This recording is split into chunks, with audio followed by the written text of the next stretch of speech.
देखिए, आप लोगों द्वारा अभी तक सूचनाएं हैं और अभी मुझे राजभवन से या मुख्यमंत्री ऑफिस से कोई ऐसी खबर नहीं है कि हम आपको ऑथेंटिक न्यूज बता दें। लेकिन जो खबरें आ रही हैं वो खबरें यही हैं कि 5 बजे मंत्रिमंडल का विस्तार हो सकता है।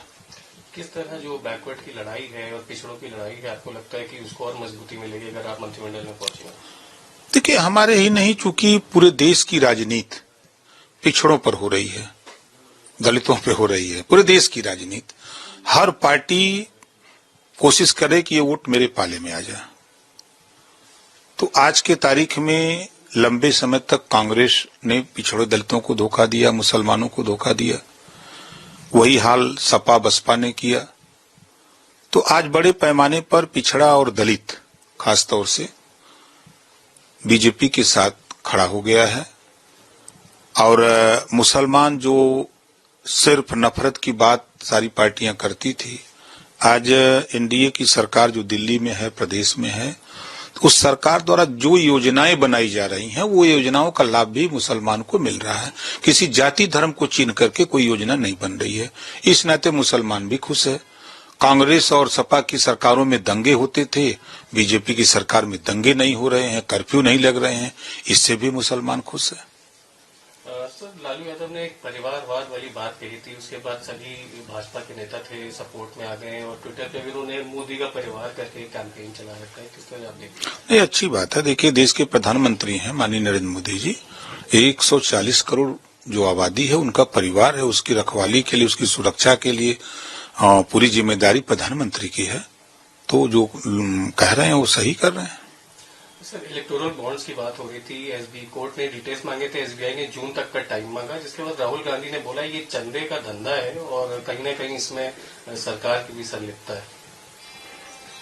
अब राहुल के बयान से हम संतुष्ट नहीं है, न उनकी बयान का हम समर्थन करते हैं। हाँ, सुप्रीम कोर्ट ने जो कहा है हम उस बात से सहमत हैं। टीएमसी के एमएलए हैं रामेंद्र सिन्हा, उन्होंने अयोध्या में जो राम जन्मभूमि की साइट है उसको बोला है कि वो अपवित्र जगह है, अनहोली साइट है। अब देखिए, जो लोग सनातन धर्म को नहीं मानते, भगवान राम को नहीं मानते, तो वो कुछ भी कह सकते हैं। तब उनकी बात पर हम लोग बहुत वो नहीं लेते हैं। संविधान में बाबा साहब डॉक्टर अम्बेडकर ने तो यही बात बहुत अच्छी लिखी है कि जो भी जिस धर्म का है, अपने धर्म को पूजा पाठ करने का पूरा अधिकार बाबा साहब ने दिया है। बहुत सारे कांग्रेस नेता भी बीजेपी में जा रहे हैं, टीएमसी के बहुत सारे नेता भी बीजेपी में जा रहे हैं चुनाव से पहले। देखिए, जब आंधी चलती है ना, तूफान चलता है, तो बड़े बड़े पेड़, बड़ी बड़ी नहीं पेड़ तो डालियां टूट जाती हैं, पेड़ टूट जाते हैं और टूट करके वो धराशायी हो जाते हैं। तो वही हाल है इस समय जो देश में मोदी जी की लहर चल रही है, उत्तर प्रदेश में माननीय योगी जी की जो लहर चल रही है, उसके सामने कोई टिक नहीं पा रहा है। इस नाते सब लोग उसी हवा के साथ चलना चाहते हैं।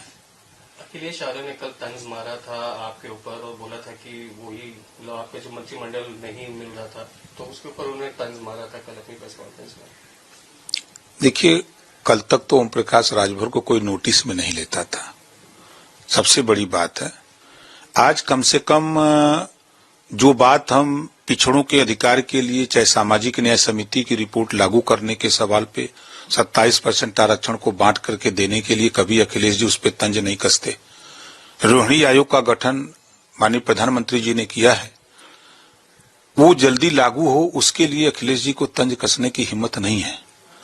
पिछड़ों के हक अधिकार सुरक्षित कैसे हो, इसके लिए उनको चिंता नहीं है। हाँ, चिंता हमें चिंता नहीं उनकी, उन्हें चिंता हमारी है। तो उनकी चिंता न करें, चिंतन करें और उनकी भावना की कदर की जाएगी। जो उनकी उम्मीद है, जो उनकी चाहत है, आज उनकी चाहत भी पूरी हो जाएगी।